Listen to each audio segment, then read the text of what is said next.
All right, so just a quick outline before we start. Today's portion is Exodus 18:1 to 20:26. So we won't really go over Shavuot, Pentecost, but that is the timing that they're there. Talk a little bit about covenant and the covenant that is being made at Sinai. And we'll read through the Ten Commandments. All right, so we'll pick up Exodus chapter 19 is where we will start off. In the third month after the children of Israel had come out of the land of Egypt, on this day they came to the wilderness of Sinai. For they set out from Rephidim and had come to the wilderness of Sinai and camped in the wilderness. So Israel camped there before the mountain. And Moses went up to Elohim, and the Lord, YHWH, called to him from the mountain, saying, "This is what you are to say to the house of Jacob and declare to the children of Israel. You have seen what I did to the Egyptians, and how I bore you on eagle's wings and brought you to myself. And now, if you diligently obey my voice and shall guard my covenant, then you shall be my treasured possession above all the peoples, for all the earth is mine. And you shall be to me a kingdom of priests and a set-apart nation." Those are the words which you are to speak to the children of Israel. So I just want to stop there. This is the proposal, right? So Yah is proposing to the church, the assembly that is there. And he says, if you obey my covenant, then, it says if then, and there's several of these throughout scriptures. So it's conditional, right? Yes, there are conditions for us to walk in and to be obedient to. So we have, we talked about this last time, we have proposal and covenants. There's proposal, agreement, blood ratification, and covenant confirming meal. So if then, so there's a bunch of them. I got a couple here. John 15:10, if you keep my commandments, then you will abide in my love. Romans 10:9, if you confess with your mouth the Lord Jesus and believe in your heart that God has raised him from the dead, then you will be saved. So these if-thens are all over. Verse 6, and you shall be to me a kingdom of priests and a holy nation, right? I'm sure everybody's looked at this, but we'll go to 1 Peter 2:9, right? But you are a chosen generation, a royal priesthood, a holy nation, his own special people, that you may proclaim the praises of him who called you out of darkness into his marvelous light. All right, so before we get onto that, let's continue reading chapter 19. So we'll pick up verse 7. And Moses came and called for the elders of the people and set before them all these words which YHWH commanded him. And all the people answered together and said, all that YHWH has spoken we shall do. So Moses brought back the words of the people to YHWH. And YHWH said to Moses, see, I am coming to you in the thick cloud, so that the people will hear when I speak to you, and believe you forever. And Moses reported the words to the people to the Lord. And the Lord, YHWH, said to Moses, go to the people and set them apart today and tomorrow, and they shall wash their garments, and shall be prepared by the third day. For on the third day the Lord shall come down upon Mount Sinai before the eyes of all the people. And you shall make a border for the people all around, saying, take heed to yourselves, that you do not go up to the mountain or touch the border of it. Whoever touches the mountain shall certainly be put to death. Not a hand is to touch it, but he shall be stoned. But he shall certainly be stoned or shot with an arrow. Whether man or beast, he shall not live. When the trumpet sounds long, let them come near the mountain. And Moses came down from the mountain to the people and set the people apart, and they washed their garments. And he said to the people, be prepared by the third day. Do not come near a wife. And it came to be on the third day in the morning that there were thunders and lightnings and a thick cloud on the mountain. And the voice of a shofar was very strong, and all the people who were in the camp trembled. And Moses brought the people out of the camp to meet with God. And they stood at the foot of the mountain. And Mount Sinai was in smoke, all of it, because the Lord, YHWH, descended upon it in fire. and its smoke went up like the smoke of a furnace, and all the mountain trembled exceedingly.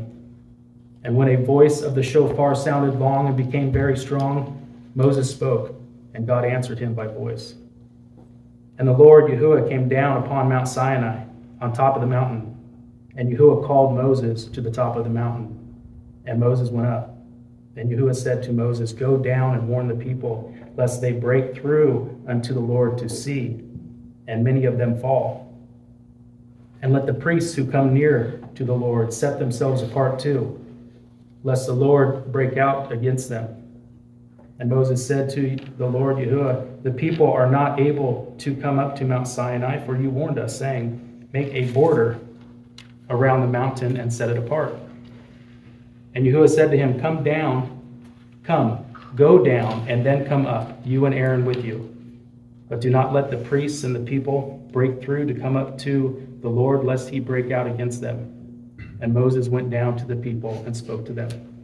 We're going to go through we're going to go through the Ten Commandments. I'm going to stop after each one and just kind of give a little insight. So, chapter 20, verse 1. And Elohim spoke all these words, saying, I am YHWH your God, who brought you out of the land of Egypt, out of the house of slavery. You have no other mighty ones against my face. I like how he starts this one off with declaring who he is and gives his name. And it's like you first have to recognize that who he is and his name. And then he says, like we always see the list, have no other gods before me.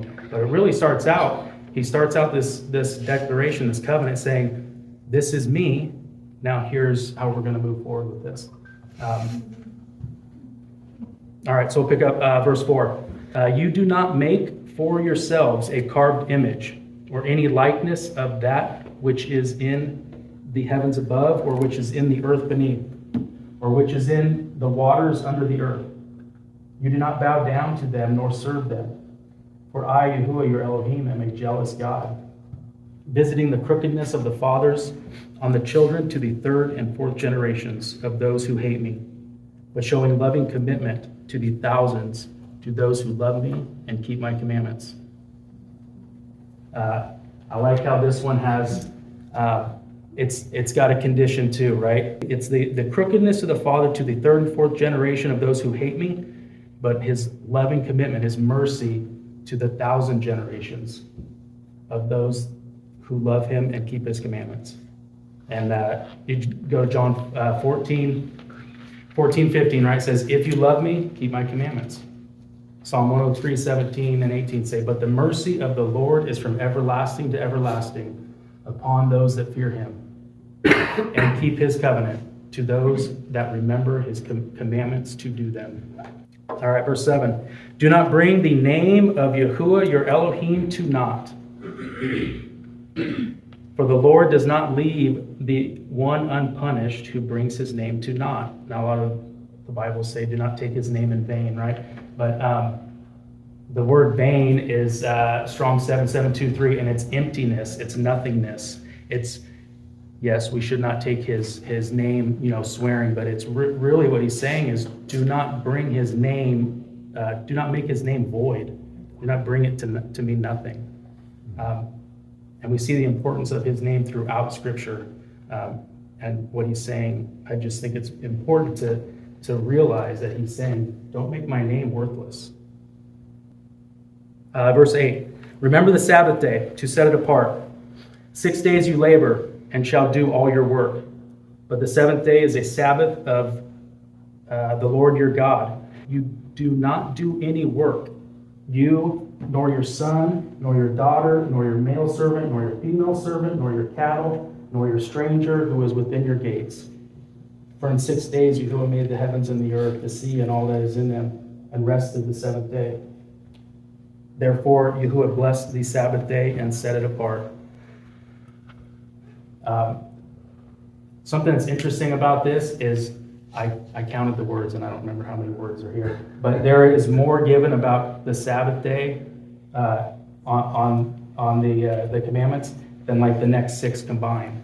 So it's just it's everywhere, and he makes it very clear. And he says, he blessed this day and he set it apart. All right, commandment 5, verse 12. Respect your father and your mother, so that your days are prolonged upon the soil which Yahuwah your God is giving you. Number 6, verse 13. You do not murder. You do not commit adultery. You do not steal. You do not bear false witness against your neighbor. You do not covet your neighbor's house. You do not covet your neighbor's wife, nor his male servant, nor his female servant, nor his ox, nor his donkey, or whatever belongs to your neighbor. Right? And we see that Christ expands on these, right? And he brings them to fullness, right? And like he said, I did not come to do away with the law. I came to bring them to their fullness. And so it's not just about don't murder. He says if you have hatred in your heart, you've murdered. Don't commit adultery, right? If you lust, you've committed adultery. It would be easier just not murder, right? But he says it's all about, it's a heart condition, right? It's a circumcision of the heart, which is not a New Testament concept either. That's in Deuteronomy. So he really made it and said it's not just about murdering, right? If you have hatred in your heart, that's murder too. So going back to the covenant aspect of this, right? So we talked just briefly on the proposal part that's in chapter 19, right? And so, like I said, I went over this when we talked about Passover, right? So in all of these covenants, there's always a proposal, an agreement, a blood ratification, and then a covenant confirming meal, and that's just how it's done. And so I'm moving on a little bit. But we won't be together when we go over this part. So we see the proposal part, right? Now Exodus 24:6 says, and Moses took half of the blood and put it in the basin, and half of the blood he sprinkled on the altar. Then he took the book of the covenant and read it in the hearing of the people. And they said, all that the Lord has said, we will do and be obedient. And Moses took the blood, sprinkled it on the people, and said, this is the blood of the covenant, which the Lord has made with you, according to all these words. And verse 11, so they saw God, and they ate and drank. So we have an agreement. He makes the proposal. The people agree and say, yes, we will do, right? So they have said, we will be obedient to this, right? Moses then sprinkles the blood on them and says, this is the blood of the covenant, and they have a covenant confirming meal. Deuteronomy 4:3. So he declared to you his covenant, which he commanded you to perform, the 10 Commandments, and he wrote them on 2 tablets of stone. And one thing that I just love about the 10 Commandments is that a lot of the the laws are there's laws for women, there's laws for men, there's for children, for priests, for judges, for farmers. Like there's certain ones that apply to everybody or for different people, right? And I see the 10 Commandments as regardless of the culture that you're in, regardless of the land that you live in, what time period you're in, like your status, none of that matters. That this is applicable for all of us, and it just directly applies to us and to his people. And like he says, if you love me, you will do these things. And so he is just full of mercy and grace for us. And so personally, I like having those tangible ways where he says, if you do this is a sign, this is a show that you love me. And so I like that for my own walk. The end times remnant, I want to talk about that just real fast. We'll end with this. I don't know. Are we in the end times? I don't know. Right?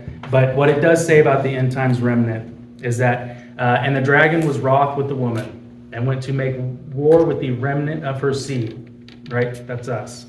And how does it describe the remnant that are the saints at the end times? They keep the commandments of God and they have the testimony of Messiah.